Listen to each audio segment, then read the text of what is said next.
అందరికీ నమస్కారం. హాయ్ అండి. ఎలా ఉన్నారు? బాగున్నారు? నేనైతే చాలా బాగున్నాను. ఈరోజు నేను మీకు లాస్ట్ ఎపిసోడ్స్లో చెప్పాను కదా ఈ అవతారాల గురించి. ఈరోజు మనం వరాహ అవతారం గురించి అయితే చెప్పుకుందాము. నేను ఎందుకు ప్రత్యేకంగా ఈ అవతారాల గురించి చెప్తున్నానంటే నాకైతే పెద్ద జ్ఞానం అయితే లేదండి. నేనైతే శనివారాలు చేస్తుంటాను ఒక 2 ఇయర్స్ నుంచి. శనివారాలు మాత్రం ఫాస్టింగ్ ఉండి ఆ రోజు మాత్రం అంతా విష్ణుమూర్తిని తలుచుకుంటూ ఆయన కథలు, ఆయన అవతారాలని చదువుకుంటూ ఉంటాను. అలా చదువుకున్న దాంట్లోనే మీకు నేను కొన్ని ఎక్స్ప్లెయిన్ చేస్తున్నాను అనమాట. సో మీకు కనుక నచ్చినైతే లైక్ చేయండి, షేర్ చేయండి, సబ్స్క్రైబ్ చేయండి. ప్లీజ్ సపోర్ట్ మీ.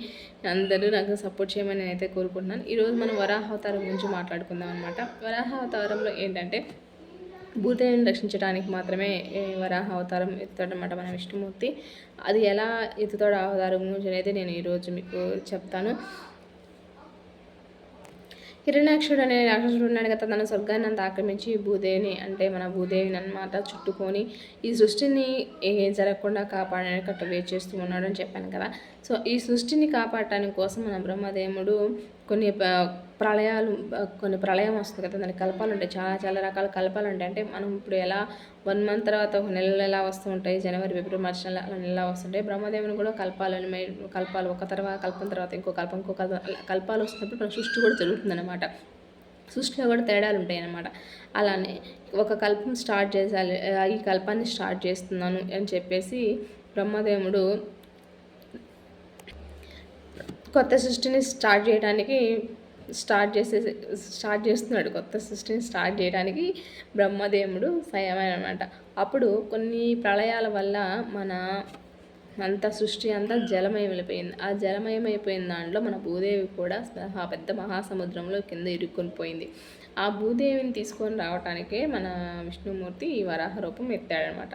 అప్పుడు బ్రహ్మదేవుడు తన శరీరం నుంచి స్వయంభూ శతరూప అనే ఇద్దరిని సృష్టిస్తాడనమాట. మీరు సృష్టించి మిమ్మల్ని మీ భూలోకానికి పంపిస్తున్నాను, ఏ స్వార్థం లేకుండా నిస్వార్థంతో పనిచేసుకోండి, మీరు భూలోకాన్ని కాపాడండి అని చెప్పేసి పంపిస్తానంట. అప్పుడు స్వయంభూ శతరూపాకి ఏమీ అర్థం కాదనమాట. ఈ ప్రళయం ఎలా ఏర్పడింది, భూదేవి ఏమో మహాసముద్రంలో ఇరుక్కోపోయింది, ఆమెను ఎవరు తీసుకొస్తారు, మనకేమో ఈ బ్రహ్మదేవుడు ఇలా ఆజ్ఞ ఇచ్చాడు, ఏం చేయాలి అర్థం కాదు అని చెప్పి అతని ఆజ్ఞ మేరకు చేయాలి కాబట్టి వాళ్ళు సముద్రం ఒడ్డు దగ్గరికి వెళ్ళి విష్ణుమూర్తిని ప్రార్థిస్తారనమాట. విష్ణుమూర్తిని ప్రార్థించగా అప్పుడు ఒక వరాహం అనేది వాళ్ళ ముందుకు వస్తుందన్నమాట. ఆ వరాహమే మన విష్ణుమూర్తి అని వాళ్ళకి అర్థమవుతుంది. అది ఎలా చిన్నగా వచ్చేసి చాలా పర్వతం అంత వరాహంగా మారిపోతుందన్నమాట. అప్పుడు వాళ్ళకి అర్థమవుతుంది ఇది స్వయంగా మన విష్ణుమూర్తి మనకు కనిపించాడు, మన విష్ణుమూర్తి మనకు ఏదైనా సరే ఆయన సహాయం చేస్తాడని చెప్పేసి స్వయంభూ అను శతరూపాలు తన్ని ధన్యవాదాలు చెప్పుకొని వరాహ రూపాన్ని మొక్కుకుంటాడు. ఈ హిరణ్యాక్షుడు ఉన్నాడు కదా, దేవతలందరినీ పంపించేసి స్వర్గం అంతా ఆక్రమించేసి భూదేవిని అంతా చుట్టేసుకొని సృష్టిని జరగకుండా ఉంటూ ఉన్నాడు కదా. అప్పటి నుంచి విష్ణుమూర్తి కోసం అనమాట వెతుకుతూ ఉన్నాడు హిరణ్యాక్షుడు. వెతుకుతూ ఉంటూ సముద్రం దగ్గరికి వచ్చాడు.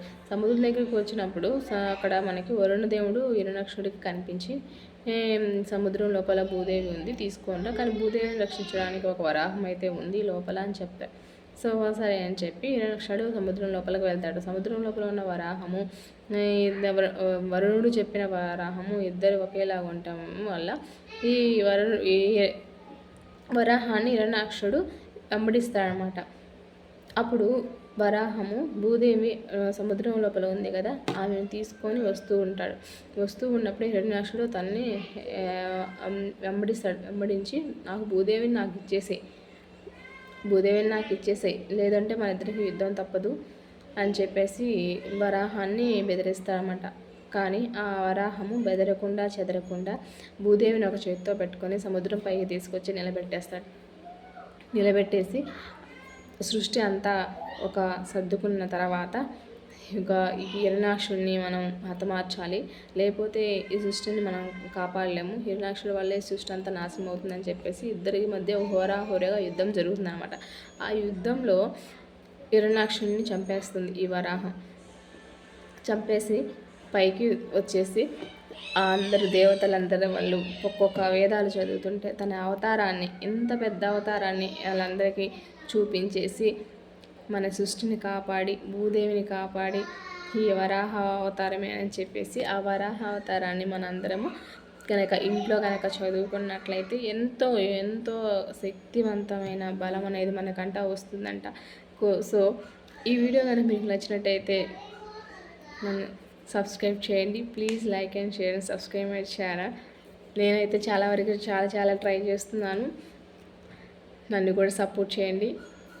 నా సబ్స్క్రైబర్స్ అందరూ నన్ను ఎలా భరిస్తున్నారు. ఇంకా నేనైతే ఏదైనా సరే యూజ్ఫుల్ ఇన్ఫర్మేషన్ కొన్ని ఛానల్స్ ఉన్నాయి ఓన్లీ తింటాం వరకే చూపిస్తూ అట్లా ఉన్నారు. కానీ నేను ఏదైనా సరే కొంచెమైనా సరే తెలుసుకోవాలి, కొంచెమైనా ఇట్లాంటివన్నీ తెలుసుకోవాలని చెప్పేసి నేనైతే వీడియో చేస్తున్నాను. Please support me guys.